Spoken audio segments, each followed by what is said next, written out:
अथ तृतीयोऽध्यायः। अर्जुन उवाच ज्यायसि चेत् कर्मणस्ते मता बुद्धिर्जनार्दन तत्किं कर्मणि घोरे मां नियोजयसि केशव।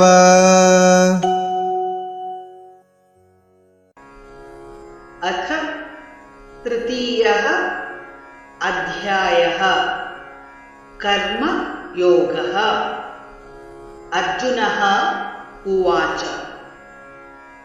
ज्यायसि चेत् कर्मणः ते मता बुद्धिः जनार्दन तत् किं कर्मणि घोरे मां नियोजसि केशव। अथ तृतीयोऽध्यायः। अथ तृतीयोऽध्यायः।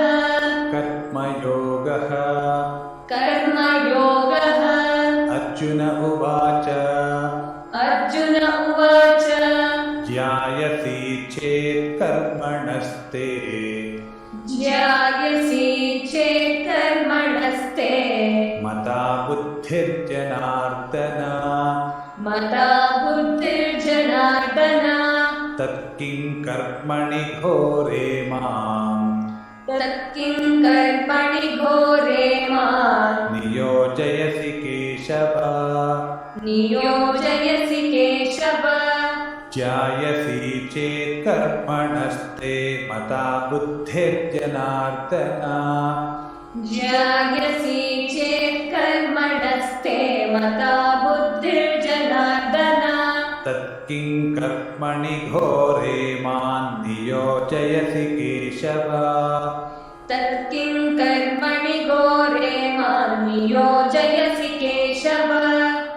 ज्यायसि चेत् कर्मणस्ते मता बुद्धिर्जनार्दन तत्किं कर्मणि घोरे मां नियोजयसि केशव।